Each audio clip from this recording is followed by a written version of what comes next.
Hi mga ka-Engi, Kuya Mike! Alright!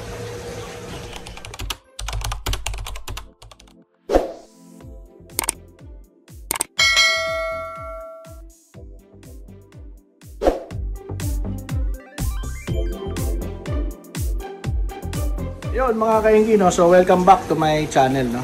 At magtitimpla tayo ngayon ng probiotic kasi dumating na yung ating order. Ayan, no? So ito yung ihahalo natin sa ating mga tank every time na nag-water change tayo, no?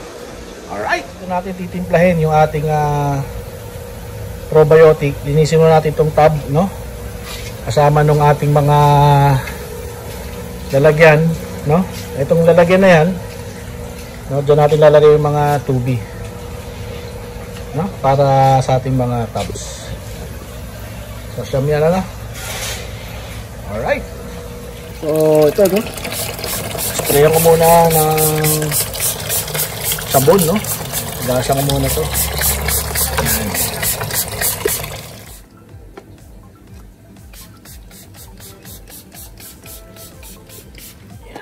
Tapon mo natin yung mga tubig na para mababad ng soap.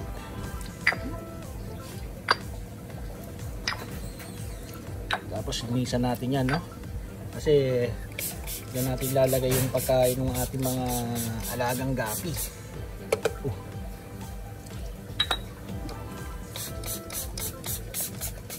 Yun. So balikan ko kayo mga ka-Engi.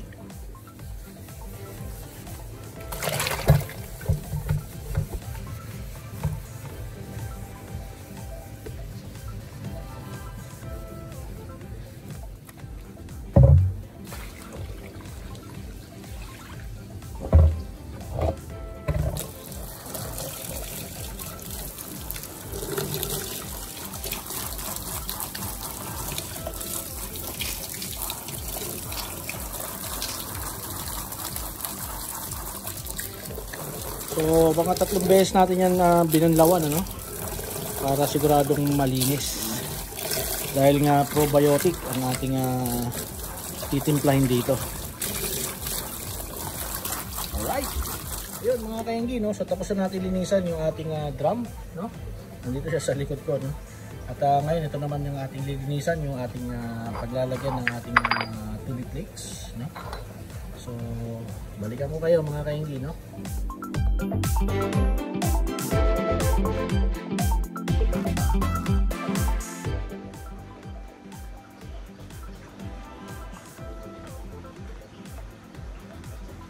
Yun. So banlawan na natin mga ka-Engi.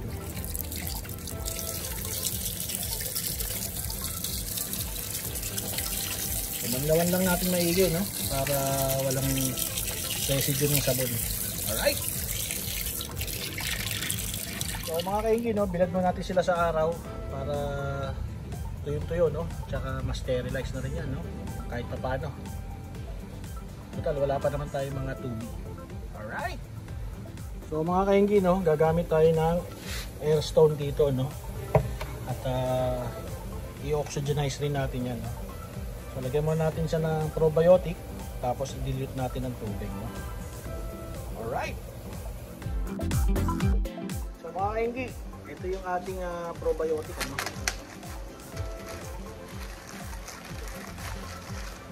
Yan. So ito yung concentrated probiotic natin na titimplahin natin ngayon do sa balde, no? Alright. So mga ka-Engi, no? So 80 liters itong ating drum. So tatagayan mo muna ito, no? Tapos bago natin lagyan ng tubig. Alright.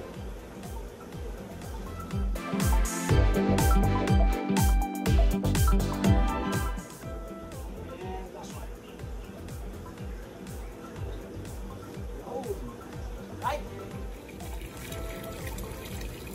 Ayun, no? So tinitimpla na natin mga ka-Engi. At the same time, ayan, gumagana na yung ating airstone, no? So mga kainggi, no, yung probiotic ginagamit natin yan pagka nagwa-water change tayo, no. So nababawasan yung tubig, nagdadagdag tayo ng tubig. So bago tayo magdagdag ng tubig, lalagay natin yan para makapag-add ng good bacteria, no. At the same time, pampatibay ng ating mga alagang isda.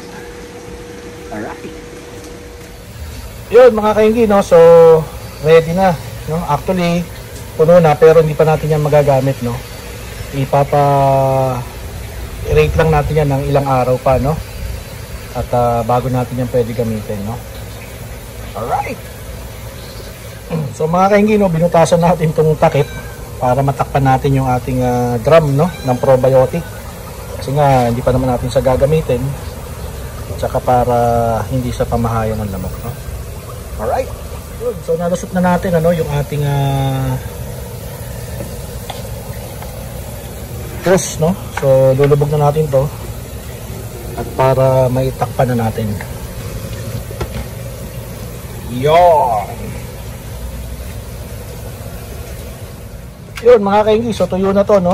Ilagay na natin to sa mga tab, no. At maghanap tayo ng yun mga kainggi, no. At lalagay na natin to ng ating fish food, no, para dun sa ating apat na mga fry, no, para tuloy-tuloy lang ang kain nila. Alright.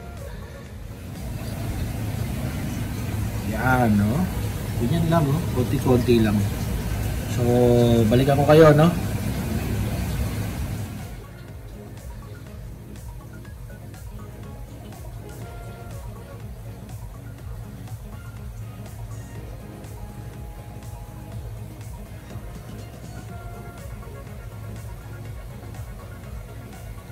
Yun naman, no.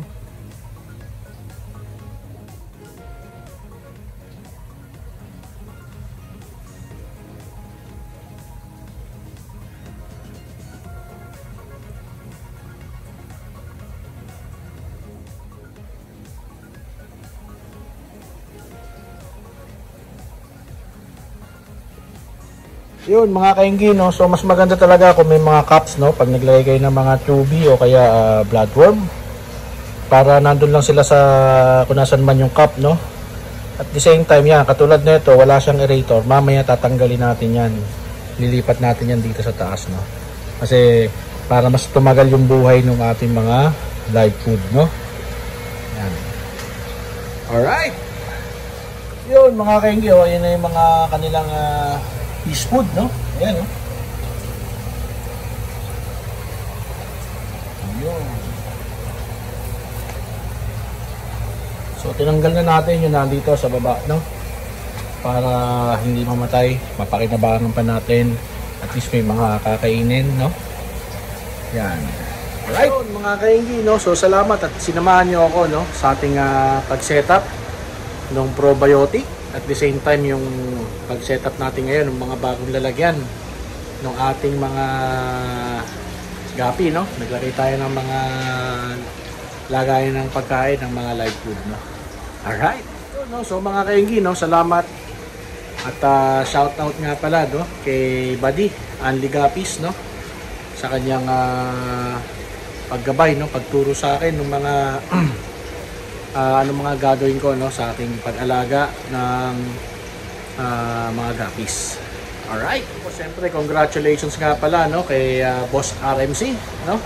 Natapos na yung kanyang season 1 na basketball, no, kaninang umaga. Congratulations sa ITD po, sila po ang nag-champion. Nag-runner up po yung RMC Basketball Club, no. At second runner up po yung ating easy driving. Alright. So yun mga kainggi, no.